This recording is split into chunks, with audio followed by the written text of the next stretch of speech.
Hello students, today we will discuss exercise 16a from question number 8th to question number 10th. ठीक है, these questions 8, 9, 10 which is very important question. So let us discuss question number 8. तो student जो question number 8 है वो क्या है आपके पास, in the adjacent figure A B C D is a rectangle. ठीक है, आपके पास गिवन है एक फिगर है ए बी सी, आपके पास है A B C D rectangle. Okay, ये फिगर आपकी बुक पर गिवन है ए बी सी डी. तो ये जो ए और सी आपके पास है डायगोनल. ठीक है, और ये जो डी एन है ये है जहां पर आपकी परपेंडिकुलर, जो डी एन है ए सी के ऊपर है एक परपेंडिकुलर. सिमिलरली बी से एक परपेंडिकुलर है आपके पास एम, ये एन है और ये कौन सा है एम.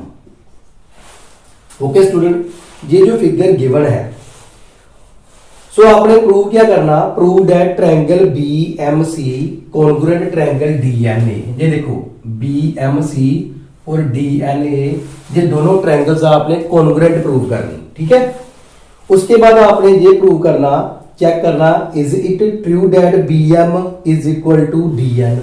ये भी चेक करना कि ये जो बी एम है वो डी एन के इक्वल है. तो इसका आंसर यस और नो में आपने देना. Is it okay? सो चलिए बेटा स्टार्ट करें फिर. सो गिवन हमारे पास क्या है, ए बी सी डी. जो गिवन है वो चीज हम लिखते हैं. ठीक है, तो given A B C D is a rectangle. A B C D हमारे पास क्या है, रेक्टेंगल है. Okay, and D N perpendicular, D N is perpendicular on diagonal A C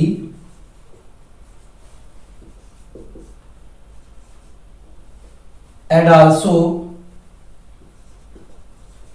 B M perpendicular on diagonal AC. ठीक है, जो D N है ये भी परपेंडिकुलर है एसी के ऊपर डायगोनल के. सिमिलरली जो बी एम है वो भी परपेंडिकुलर है एसी डायगोनल के ऊपर. ओके स्टूडेंट, नाउ अब हम क्या करेंगे, ये जो टू ट्रायंगल्स है ना डी एन ए और बी एम सी, इसको कंसिडर करते हैं. तो in triangle D N A and triangle B M सी,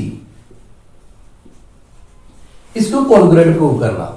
तो स्टूडेंट्स कॉन्ग्रुएंट प्रूव करने के लिए हमारे पास 3 कंडीशंस होनी चाहिए. ठीक है, अगर 3 कंडीशन सेटिस्फाइड होती हैं इन बोथ ट्रायंगल्स में, तो आप कह सकते हैं कि आपकी जो ट्रायंगल है वो क्या है, कॉन्ग्रुएंट है. ठीक है, तो सबसे पहले कंडीशन देखते हैं. सबसे पहले ये देखो angle D N A, angle D N A is equal to angle B M C.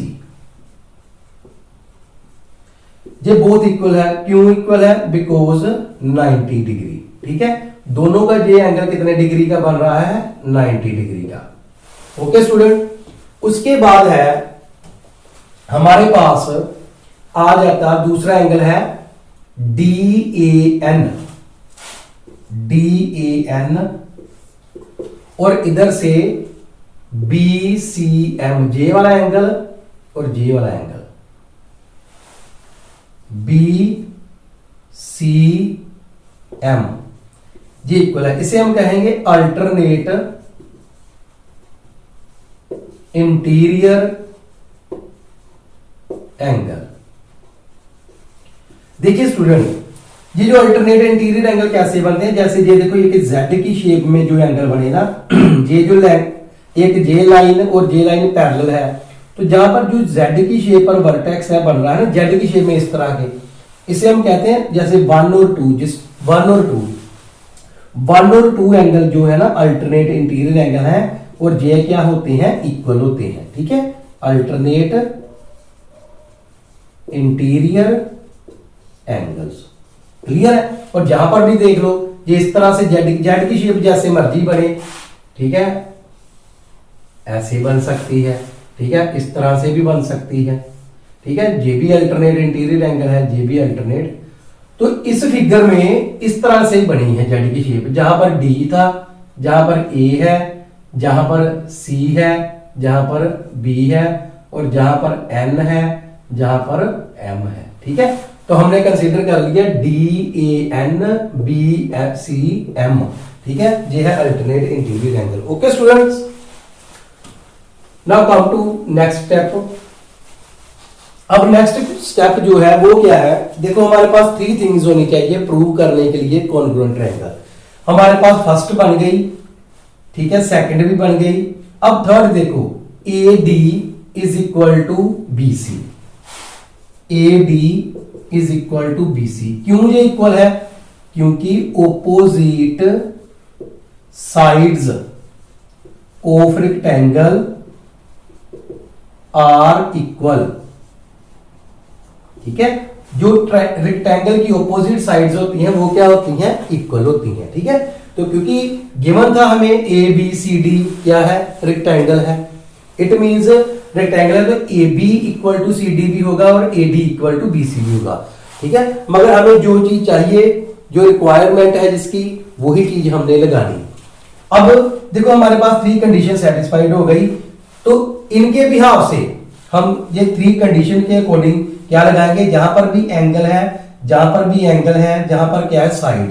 So therefore by angle side criteria, ठीक है, bye angle side criteria triangle DNA congruent, बेटा जी कॉन्ग्रुएंट का सिंबल होता है, कॉन्ग्रुएंट ट्राइंगल बीएमसी। ठीक है, तो जहां तक हमारा क्लियर हो गया, हमने कॉन्ग्रुएंट प्रूव करना था। ठीक है, बीएमसी ट्रायंगल डीएनए कॉन्ग्रुएंट हो गया। अब जब भी बेटा कॉन्ग्रुएंट हो जाती है कोई ट्रायंगल, तो जो चीज हमारा दिल करता है ना, हम कोई भी वो 2 ट्रायंगल की साइड या 2 ट्रायंगल के एंगल्स को, किसी भी टू ट्रायंगल्स की कौन सी भी साइड हो, कौन सा भी एंगल हो, उसको हम इक्वल लिख सकते हैं अपनी अकॉर्डिंग, अपनी रिक्वायरमेंट के अकॉर्डिंग। तो हमें प्रूव क्या करना था कि BM इक्वल टू DN। अब देखो ये देखो BM है ना, BM इक्वल टू DN, तो ये भी इसकी साइड थी, तो लिखना नाउ BM इक्वल टू, ये देखो BM इक्वल टू DN, ये इक्वल आ गया। क्यों आ गया, बिकॉज बाय CPCT, इसका मीनिंग होता है कोरस्पॉन्डिंग। CPCT का मीनिंग क्या होता है, कोरस्पॉन्डिंग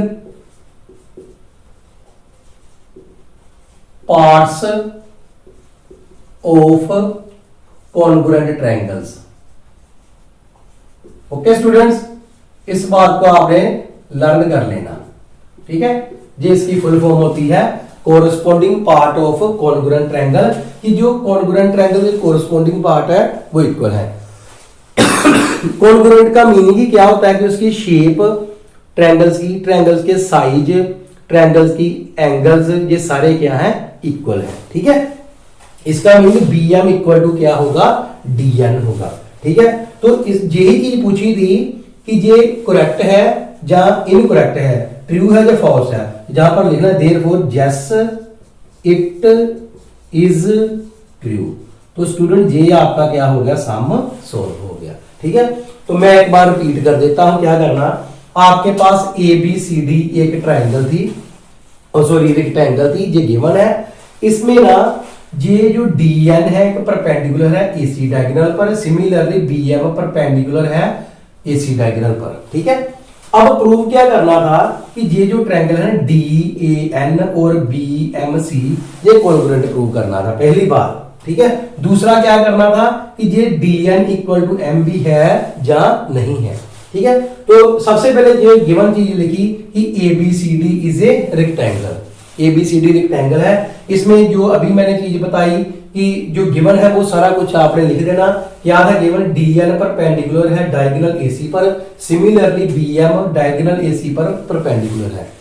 अब हमने ट्राइंगल्स कंसीडर कर लेनी, पहली ले ली DNA, दूसरी ले ली BMC। अब DNA की देखो कौन कौन सी 3 साइड्स, DNA और BMC की देखो कौन कौन सी साइड्स आपकी इक्वल आ रही हैं, क्योंकि we need 3 sides to prove congruent triangle, ठीक है। Sorry 3 conditions to prove congruent triangle. अब देखो पहली कंडीशन है DNA equal to angle BMC। ये देखो DNA BMC, क्योंकि ये 90 डिग्री का है, ठीक है। सिमिलरली मैंने आपको बताया अल्टरनेट इंटीरियर एंगल जो जेड की शेप में बनते हैं, ये देखो जहां पर इस तरह से बन रहे हैं DAN और BCM, ठीक है। ये अल्टरनेट इंटीरियर एंगल हो गए। उसके बाद थर्ड चीज है आपके पास AD इक्वल टू BC। ये क्या है? आपकी साइड आ गई। तो bye angle side criteria, bye angle side criteria ये ट्रायंगल क्या प्रूव हो गई? कॉन्ग्रुएंट। जब कॉन्ग्रुएंट प्रूव हो जाए, हमें जो चीज की रिक्वायरमेंट होती है वो हम लिख सकते हैं। तो हमें रिक्वायरमेंट किस चीज की थी? हमने तो इस पर बात कर रही ना अब, MB इक्वल DN। तो by simplicity MB equal to क्या कर दो? DN, क्योंकि हम लिख सकते हैं, क्योंकि ट्रायंगल कॉन्ग्रुएंट प्रूव हो गई, उसकी सभी साइड्स और सभी एंगल्स क्या होंगे? इक्वल होंगे। इट मींस ये जो बात उसने पूछी थी ट्रू है या फॉल्स है, तो ये जहां पर क्या प्रूव हमने कर दी? ट्रू। तो जैसे इट इज ट्रू, ठीक है। Now come to question number 9। अब हमने 9th क्वेश्चन पर आना, वो भी इसी तरह का, इसी टाइप का है, ध्यान से जरा समझना। क्वेश्चन नंबर 9, उसमें एक आपको दे दी है पैरेललोग्राम।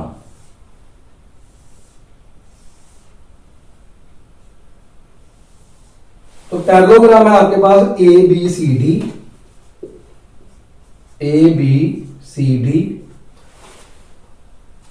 जहां पर एक लाइन दी है आपको AE, ठीक है। AE दी है,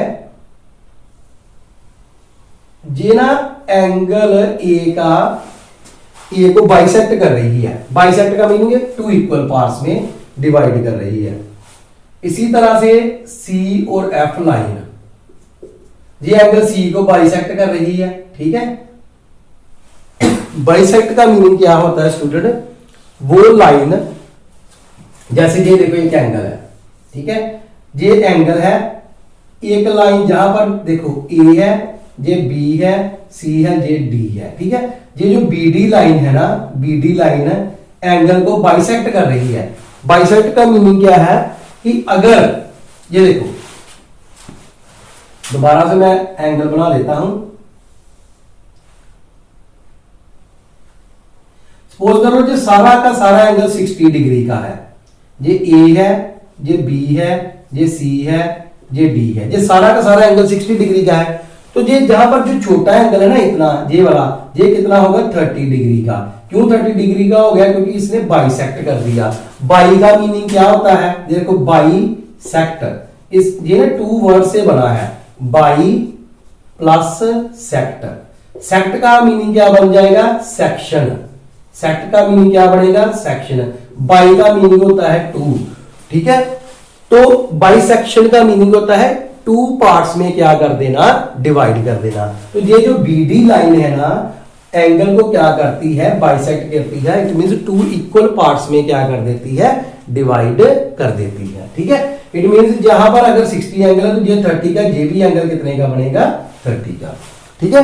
तो ये AE बाइसेक्ट कर रहा है, इट मींस एंगल A का हाफ हो रहा है।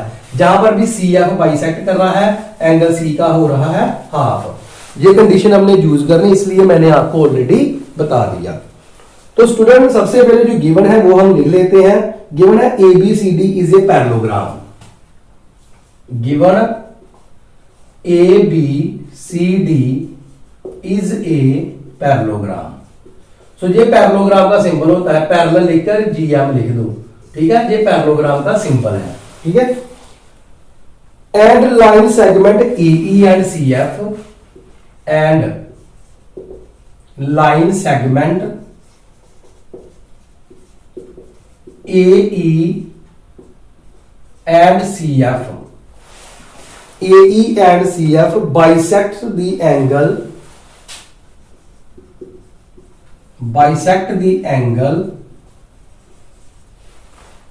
A and C respectively, A and C respectively।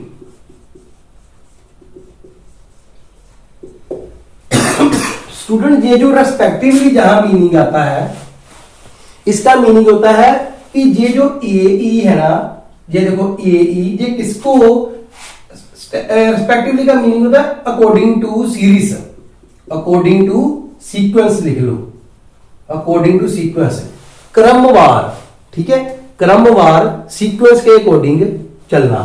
जैसे AE है, AE फर्स्ट पर आ रहा है, तो ये AE किसको, लाइन AE किसको बाइसेक्ट कर रही है, एंगल A को। इसी तरह से ये सेकंड पर आ रहा है, ये किसको बाइसेक्ट कर रहा है, एंगल C को, ठीक है। ये बात आपने याद रखनी। इसका मीनिंग होता है AE A को बाइसेक्ट करेगा, CF C को बाइसेक्ट करेगा, according to sequence, according to series, ठीक है। तो इसका मीनिंग होता है रेस्पेक्टिवली, तब हम लगाते हैं, ठीक है। वैसे अगर लिखना हो तो ऐसे लिख सकते थे, लाइन सेगमेंट AE, ठीक है, bisect the angle A and line segment CF bisect the angle C, ठीक है। तो वो जिसे जैसे मर्जी आप लिख सकते हो, ये कंसेप्ट आपको क्लियर होना चाहिए, चाहे आप अलग अलग लिख लो, चाहे आप इस तरह से लिख सकते हो, ठीक है। उसके बाद क्या कह रहा है, अब क्या कह रहा है, show that AE parallel CF, ठीक है। तो शो क्या करना, टू प्रूव हमने क्या करना, ठीक है, टू प्रूव हमने करना AE पैरेलल CF, ये स्टूडेंट आपने प्रूव करनी बात, AE पैरेलल CF। अब इसको ध्यान से जरा समझना, क्वेश्चन काफी इंपॉर्टेंट है, ठीक है, तो इसको ध्यान से जरा समझना, ठीक है। अब क्या है, सबसे पहले हमारे पास ABCD पैरेललोग्राम है, ABCD हमारे पास क्या है, पैरेललोग्राम, ठीक है। तो हमने क्या करा, लिखना जहां से स्टार्ट हमने कहां से करना, now angle A equal to angle C, angle ये देखो A है ना, इक्वल टू एंगल C है, क्यों, क्योंकि opposite angles of parallelogram are equal. जो पैरेललोग्राम के ओपोजिट एंगल होते हैं वो क्या होते हैं, इक्वल होते हैं। अब हम क्या कर देते हैं, इसका हाफ कर देते हैं, ठीक है, दोनों साइड पर डिवाइड करते हैं, 2 के साथ कोई फर्क नहीं पड़ेगा, क्योंकि 2 के साथ 2 को कट कर दो, यही चीज बन जाएगी। So dividing both side by 2, ठीक है। अब ये देखो, एंगल A का जब हमने हाफ किया तो हम इतना लिख सकते हैं, लिख सकते हैं ना, तो इसको हम क्या कह सकते हैं, DAE, तो जहां पर हम लिख सकते हैं DAE। सिमिलरली एंगल C का अगर हम हाफ करेंगे तो इतना लिख सकते हैं BCF, BCF, ठीक है। इसका नंबर डाल दो आप 1, ठीक है, इसका नंबर क्या डाल देना आपने, 1 डाल देना, ये आप बॉक्स में लिख सकते हो। Clear student. एंगल A का जब हमने हाफ किया तो इतना एंगल हमने चूज कर लिया, क्योंकि हमें रिक्वायरमेंट ऐसी है, हमने प्रूव करना, तो इसको हम लिख सकते हैं DAE। सिमिलरली जब हमने एंगल C का हाफ किया तो ये भी पार्ट बनता है, हमने ये चूज किया तो BCF, ठीक है, ये एंगल बन गया। जहां पर आपने इतनी बात समझ लेनी, ठीक है। उसके बाद नेक्स्ट, अब स्टूडेंट हमने क्या करना, देखिए जरा ध्यान से, ट्रायंगल ले लेनी DAE और BCF। In triangle DAE and triangle BCF, ठीक है।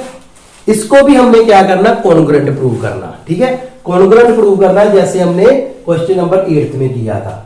ठीक है, तो कॉन्ग्रुएंट प्रूव करने के लिए क्या करना पड़ेगा, सबसे पहले 3 थिंग्स आपके पास होनी चाहिए। पहली आप यही ले लो कि angle DAE is equal to angle BCF from 1, लिख लो फ्रॉम 1। ठीक है, जे वाला एंगल और जे वाला एंगल क्या कर दिया, इक्वल। ये ट्रायंगल DAE और BCF में ही आ रहा है। सेकंड चीज क्या लेनी है आपने, angle B equal to angle D, angle B equal to angle D। क्यों, क्योंकि पैरेललोग्राम है और opposite sides of parallelogram are equal.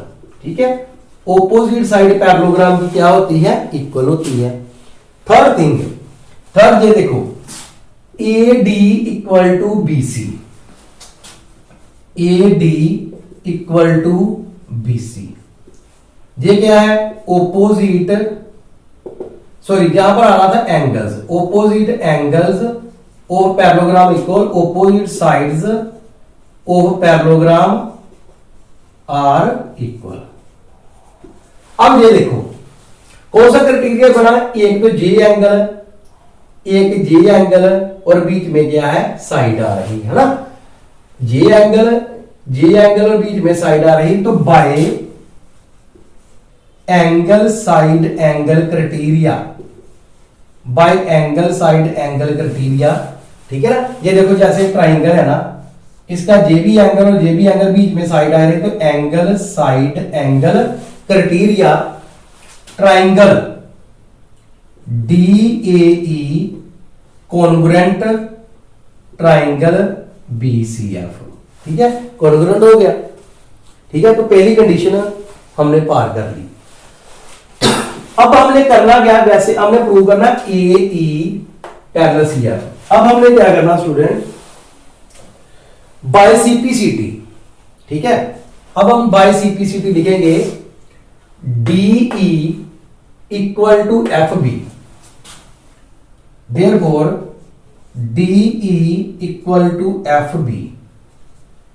ठीक है, इसका नंबर 1 डाला था, इसको नंबर 2 दे दो, जहां पर लिखो बाय CPCT। जैसे हमने पिछले साल में बताया कि जो चीज अब हमें चाहिए हम लिख सकते हैं। हमने लिख लिया कि DE इक्वल टू FB। ठीक है, also CD equal to AB, CD equal to AB, इसका नंबर 3 डाल दो। कहता है कि CD इक्वल टू AB होगी, क्यों होगी, क्योंकि opposite sides of parallelogram are equal. ठीक है, ओपोजिट साइड जो पैरेललोग्राम की वो भी क्या होती है, इक्वल होती है। जे CPCT के अकॉर्डिंग हमने लिया। अब 3 में से 2 माइनस कर दो, 3 माइनस 2 कर दो, तो क्या आ गया, CD minus DE equal to AB minus FB। ठीक है, ये देखो CD minus DE AB minus FB। CD में से DE माइनस कर दो, ये देखो CD इसमें से DE माइनस कर दो, क्या आ जाएगा, EC, ये आ जाएगा। तो लिख दो EC, यहां पर लिख दो EC इक्वल टू, इसी तरह से AB में से AF माइनस कर दो, AB में से FB माइनस कर दो, AF आ गया। इसका नंबर डाल दो 4, इसका नंबर क्या डाल दो 4। क्लियर जहां तक? ठीक है, जहां तक आपको क्लियर है। अब क्या करना, अब मैं जहां से थोड़ा सा रब कर देता हूं, क्योंकि गिवन वाला तो आपको पता ही है कैसे करना। ठीक है, अब हमने क्या करना, EC इक्वल टू AF आ गया। अब क्या करना हमने, EC इक्वल टू AF आ गया, तो लिखना बिकॉज CD पैरेलल AB। अब देखो CD जो AB के पैरेलल है होती है, क्योंकि because opposite sides are parallel, ठीक है। ऑपोजिट साइड पैरेलल, पैरेललोग्राम की क्या होती है, पैरेलल होती है। अगर CD पैरेलल AB के है तो देयरफॉर फिर EC पैरेलल भी क्या होगी, फिर EC पैरेलल, ये देखो EC पैरेलल भी AF की होगी। सिंपल सी बात है, अगर CD पूरा का पूरा AB के पैरेलल है तो फिर EC भी AF के पैरेलल होगी, ठीक है। तो इसका नंबर क्या डाल दो, 5, ठीक है।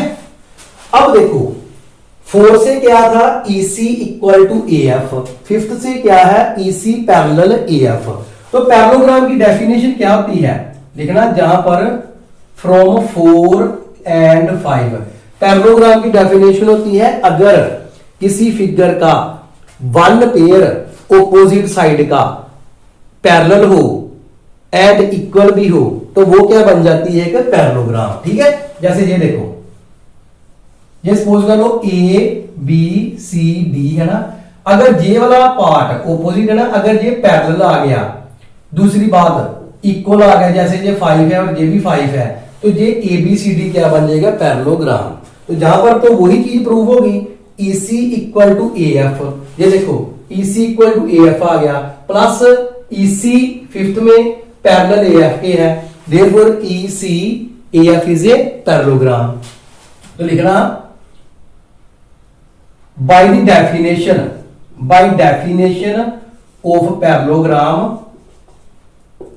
if one pair of opposite sides are equal and parallel,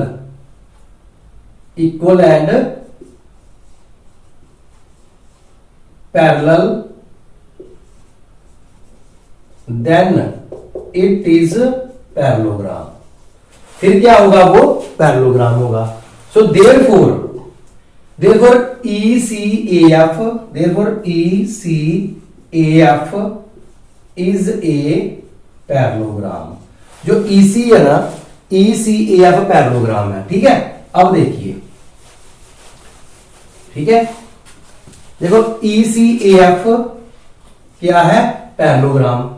अगर ये पैरेललोग्राम है तो फिर इसका मीनिंग है ऑपोजिट साइड, पैरेललोग्राम की ऑपोजिट साइड्स इक्वल होती हैं और पैरेलल होती हैं। तो प्रूव हमने क्या करना था, AE पैरेलल CF। तो therefore AE parallel CF because opposite sides of parallelogram are parallel. तो स्टूडेंट ये हमने क्या करना था, प्रूव, तो लिख देना hence proved. Okay student, I hope ये क्वेश्चन आपको अच्छी तरह से समझ आया होगा। अगर आपको कहीं पर भी डाउट आता है तो आप दोबारा से ये क्वेश्चन वीडियो को पॉज करके रिवाइंड करके दोबारा से इसको देख लें, ठीक है। बहुत इजी क्वेश्चन है। तो मैं एक बार फिर से रिपीट कर देता हूं, क्या करना था, हमने प्रूव करना था AE पैरेलल CF, ठीक है। ये चीज हमने प्रूव करनी थी, ठीक है। तो सबसे पहले क्या किया हमने पहले तो गिवन लिख दिया, जो कुछ भी हमारे पास गिवन है वो लिख दिया, ठीक है। अब हमने स्टार्ट कहां से किया था कि एंगल A को एंगल C के इक्वल किया था, ठीक है। जब एंगल A को एंगल C के इक्वल किया था, उसके बाद हमने क्या किया, उसका हाफ कर दिया, हाफ करके एंगल बना DAE और BCF, ये भी क्या आ गए, इक्वल आ गए, ये देखो ये इक्वल आ गए। अब हमने ट्रायंगल ले लेनी थी DAE और BCF, ये वाली ट्रायंगल, ये ट्रायंगल, इसको कॉन्ग्रुएंट प्रूव किया। कॉन्ग्रुएंट प्रूव करने के लिए हमारे पास 3 जो कंडीशंस सेटिस्फाइड होनी चाहिए, ठीक है। तो ये देखो फर्स्ट कंडीशन है कि ये जो एंगल है ना DAE और BCF, ये हमने प्रूव किया था 1 नंबर पर। दूसरी बात, एंगल B और एंगल D इक्वल है, क्योंकि ऑपोजिट साइड्स एंगल जो पैरेललोग्राम के इक्वल होते हैं। थर्ड, ऑपोजिट साइड्स भी इक्वल होती हैं, सो BC इक्वल टू क्या आ गया, 80, ठीक है। तो जहां पर लिख दिया, तो bye angle side angle criteria, ये क्या हो गई, ट्रायंगल हमारे पास कॉन्ग्रुएंट प्रूव। जब कॉन्ग्रुएंट प्रूव हो जाए तो जो हमारा दिल करता है वो हम साइड को इक्वल ले सकते हैं, जो हमें चाहिए अकॉर्डिंग टू आवर रिक्वायरमेंट। हमने क्या लिख दिया कि DE equal to F B है। ये देखो DE equal to F B. अगर DE एफ बी है तो क्योंकि ऑपोजिट साइड पैरेललोग्राम की इक्वल होती है तो हमने CD इक्वल टू क्या ले लिया AB। ये देखो CD इक्वल टू क्या ले लिया AB। इसका नंबर 2 डाला, इसका नंबर 3, 3 में से 2 माइनस कर दिया, हमारे पास क्या आ गया EC इक्वल टू AF। ठीक है, ये देखो CD में से DE माइनस कर दो, ये देखो CD है, ये देखो पूरी लाइन है DEC। ठीक है, ये देखो CD है टोटल, इसमें से आप माइनस कर दो DE, ये DE माइनस कर दो तो क्या रह गया EC रह गया। ये देखो सिमिलरली AB में से F माइनस कर दो, क्या रह गया है AF। ठीक है, अब देखिए अब क्या करना, इसका नंबर 4 डालना। अब क्या करना, CD पैरेलल AB, CD जो पैरेलल AB है, कैसे, क्योंकि ऑपोजिट साइड्स क्या होती हैं पैरेललोग्राम की, पैरेलल। ठीक है, अगर CD पैरेलल AB है तो ये देखो EC भी इसका छोटा पार्ट है ना, CD का स्मॉल पार्ट EC है, इधर भी AB का स्मॉल पार्ट AF है, तो फिर EC पैरेलल भी क्या होगा AF। तो 4 से क्या पता चला EC इक्वल टू AF है, 5th से क्या पता चला EC पैरेलल AF है। तो पैरेललोग्राम की स्टेटमेंट की डेफिनेशन ही यही होती है कि अगर किसी फिगर की ऑपोजिट साइड पैरेलल हो और इक्वल हो, ये देखो पैरेलल भी, ये देखो पैरेलल भी और इक्वल भी। पैरेललोग्राम की डेफिनेशन है ये पैरेलल भी होना चाहिए इक्वल भी। अगर पैरेलल इक्वल है तो वो क्या बन जाएगी पैरेललोग्राम। देयरफॉर ECAF ये क्या बन गया पैरेललोग्राम। अगर पैरेललोग्राम बन गया तो इट मींस जो AE है और CF है वो भी क्या आएगी पैरेलल आएगी। तो ये देखो AE parallel CF because opposite side of parallelogram are parallel. तो यही चीज हमने प्रूव करनी थी। ओके स्टूडेंट, तो जहां पर हमने लिख दिया हेंस प्रूव्ड। आई होप ये क्वेश्चन आपको अच्छी तरह से समझ आ गया होगा। Now come to question number 10।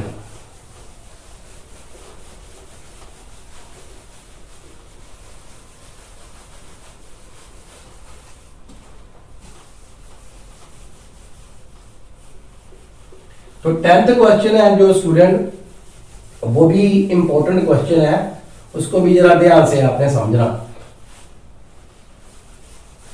ठीक है, चलो come to question number 10। The length of diagonal of a rhombus. जहां पर ना रोम्बस हमने पहले ड्रा कर लेनी। ये देखो ABCD, ये डायगोनल है AC, ये डायगोनल है BD। ठीक है, तो लिखा the length of the diagonals of a rhombus are 16 centimetre and 12 centimetre respectively, find the length of each of its side. हमने ना इसकी जो साइड्स है वो फाइंड आउट करनी। ठीक है, जैसे ये साइड, तो क्या करेंगे, सबसे पहले लेट डायगोनल कर लेते हैं। Let ABCD is a rhombus. ठीक है, ये रोम्बस है। And let AC equal to diagonal AC जो है वो किसके इक्वल हम मान लेते हैं 16 centimetre.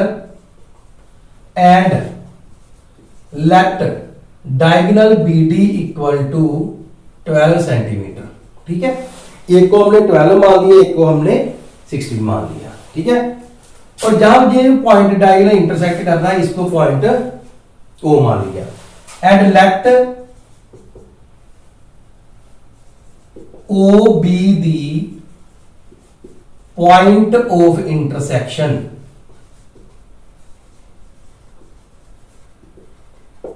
of diagonals।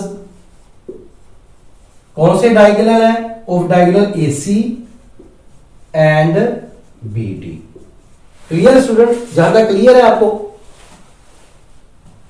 Ji O को हमने क्या मान लिया, AC और BD के डायगोनल्स का पॉइंट ऑफ इंटरसेक्शन। ठीक है, अब हम सभी जानते हैं कि ये जो डायगोनल्स है ना, जहां पर इंटरसेक्ट करते हैं वहां पर 90 डिग्री के एंगल बनाते हैं। ठीक है, रोम्बस के डायगोनल जहां पर कट करेंगे वहां पर 90 डिग्री के एंगल बनाएंगे। और दूसरी प्रॉपर्टी क्या है कि जहां पर ये कट होता है ना, इंटरसेक्ट होते हैं डायगोनल, वो पॉइंट डायगोनल का होता है मिड पॉइंट। वो कौन सा पॉइंट होता है, मिड पॉइंट। ठीक है, तो ये प्रॉपर्टी है कि diagonals of the rhombus bisect at each other at right angle. ठीक है, तो डायगोनल्स की बेटा प्रॉपर्टी क्या होती है कि diagonals of rhombus bisect at, ये देखो प्रॉपर्टी डायगोनल होती है, we know that diagonals of rhombus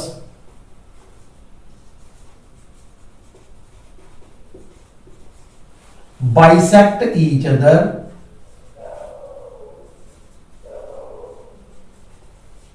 at right angle, at right angle।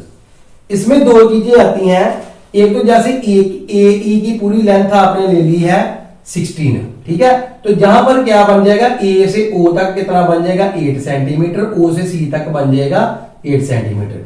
Similarly BO की बीडी की आपने लेंथ ली है 12, इट मींस बी से ओ तक बनेगा 6 सेंटीमीटर, ओ से डी तक भी बनेगा 6 सेंटीमीटर। ये बात जहां पर हमें समझनी चाहिए, ठीक है। और ये जो ट्रायंगल है ना ए ओ बी, ये राइट ट्रायंगल बन रही है, कौन सी ट्रायंगल, ये 90 डिग्री एंगल है, ठीक है।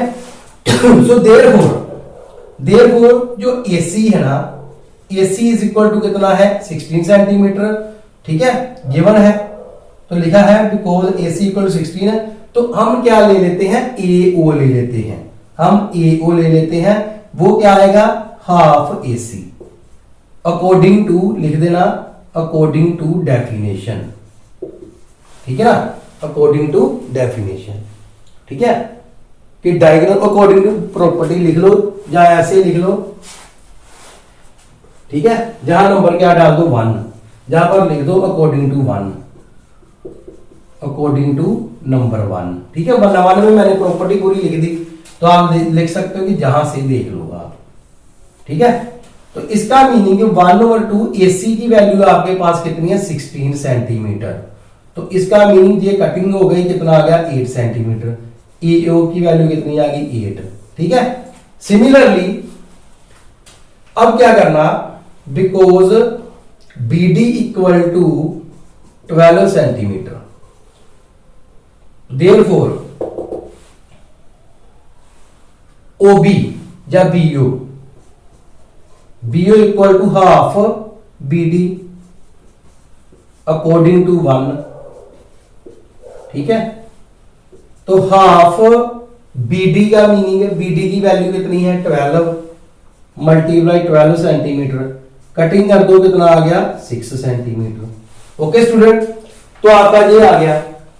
अब ट्रायंगल ले लेनी, इन ट्रायंगल हमने साइड फाइंड आउट करनी, AB फाइंड कर लो, BC फाइंड कर लो, एक ही बात है, क्योंकि स्क्वायर की सभी साइड्स क्या होती हैं इक्वल, ठीक है, रोम्बस की ऑल साइड्स क्या होती हैं इक्वल। अब क्या करना, in triangle, in right triangle AOB, ये बेटा आप मान लेना परपेंडिकुलर, इसको बेस मान लेना, AB को क्या मान लेना हाइपोटेन्यूज। तो वहां पर by Pythagoras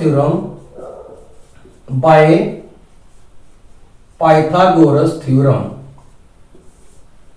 H square equal to P square plus B square, H की वैल्यू कितनी है AB, है ना, AB का स्क्वायर, परपेंडिकुलर आप चाहे AO को मान लो चाहे BO को मान लो, कोई फर्क नहीं पड़ेगा, तो हम परपेंडिकुलर AO को मान लेते हैं AO का स्क्वायर, पर बेस किसको मान लेते हैं BO का स्क्वायर, AO की वैल्यू कितनी है 8, तो 8 का स्क्वायर, BO की वैल्यू कितनी है 6, इसका स्क्वायर, 8 का स्क्वायर 64, 6 का स्क्वायर 36, टोटल आ गया 100। इट मींस AB का स्क्वायर जो है वो कितना आ गया 100, हमने वैल्यू किसकी निकालनी AB की, तो 100 का बन गया स्क्वायर रूट कितना आएगा 10, AB की वैल्यू कितनी आ गई 10 किसमें आएगी सेंटीमीटर में, ठीक है। तो AB की वैल्यू आपके पास आ गई 10 centimetre. Therefore AB equal to BC equal to CD equal to DA equal to 10 centimetre. Reason है because all sides of rhombus are equal, ठीक है, because all sides of rhombus are equal. ठीक है, तो अब क्या हमने फाइंड आउट कर लिया कि जो एबीसीडी की सभी साइड्स हैं वो एबीसीडी जो रोम्बस है उसकी जो सभी साइड्स हैं वो किसके इक्वल है, 10 सेंटीमीटर के इक्वल। तो यही आपका क्या आएगा आंसर। ठीक है, तो फिर से मैं एक बार रिपीट कर देता हूं, आपके पास जो एसी है वो डायगोनल दिया था 16 सेंटीमीटर, बीडी डायगोनल दिया था 12 सेंटीमीटर। अब जो रोम्बस की बेटा प्रॉपर्टी होती है वो ये होती है कि उसके जो डायगोनल्स हैं बाइसेक्ट ईच अदर करते हैं 90 डिग्री एंगल पर। ठीक है, तो ये देखो बाइसेक्ट का मीनिंग दो इक्वल पार्ट्स में मैंने ऑलरेडी बताया था। राइट एंगल का मीनिंग क्या था कि जहां पर 90 डिग्री का एंगल बनता है। इट मीन ये जो 4 ट्रायंगल्स बनी है ना सारी राइट ट्रायंगल ही बनी होंगी। ठीक है, अब जहां पर प्रॉपर्टी लगा दी हमने कि क्या है कि diagonal of rhombus bisect each other at right angle. It means क्या हुआ कि जहां से ए से लेकर ओ तक कितना है डिस्टेंस 8 होगा और ओ से सी तक भी 8 होगा, क्योंकि ये बाइसेक्ट कर रही है ना लाइन को टू इक्वल पार्ट में। जैसे ये लाइन है, ठीक है, ए और सी, और जहां पर बाइसेक्ट हो रही है अगर ये टोटल 16 है तो जहां पर कितनी हो गई ओ तक 8 और जहां पर भी क्या हो गई 8, वही काम किया। सिमिलरली ये पूरा 12 है तो जहां तक बी से ओ तक 6 होगी और ओ से डी तक भी 6 होगी। ठीक है, तो ये देखो आ गया। अब जहां पर हमारे पास अगर ट्रायंगल आए राइट ट्रायंगल तो बेस भी पता हो। ठीक है, तो हमने हाइपोटेन्यूज फाइंड आउट करनी। बेस सपोज कर लो आपका 6 है, हाइपोटेन्यूज 8 है, तो पाइथागोरस थ्योरम लगाओ। पाइथागोरस थ्योरम लगाकर हाइपोटेन्यूज की वैल्यू निकालो। हाइपोटेन्यूज AB थी, AB की वैल्यू 10 आ गई। AB क्या है साइड, तो साइड सभी साइड्स क्या आ गए फिर इक्वल टू 10 सेंटीमीटर। यही हमारा क्या था solution. So student I hope आपको ये 3 जो क्वेश्चन मैंने समझाए आपको समझ आए होंगे। ठीक है, अगर आपको अच्छी तरह से समझ आ गए हैं, ठीक है, तो बहुत बढ़िया बात है। अगर किसी कंसेप्ट में आपको डाउट है तो आप इस वीडियो को रिवाइंड करके फिर देखो। ठीक है, पॉज कर करके देखो, अच्छी तरह से कंसेप्ट की क्लैरिफिकेशन करो। ठीक है, अगर आपको अच्छा वीडियो लगा है ये वाला तो आप इसको लाइक शेयर और सब्सक्राइब करो, और प्लस ये काम जरूर करो कि बेल आइकन प्रेस कर लेना ताकि नेक्स्ट वीडियो जब भी मैं आपको अपलोड करूं वो आप तक आ जाए। Thank you students.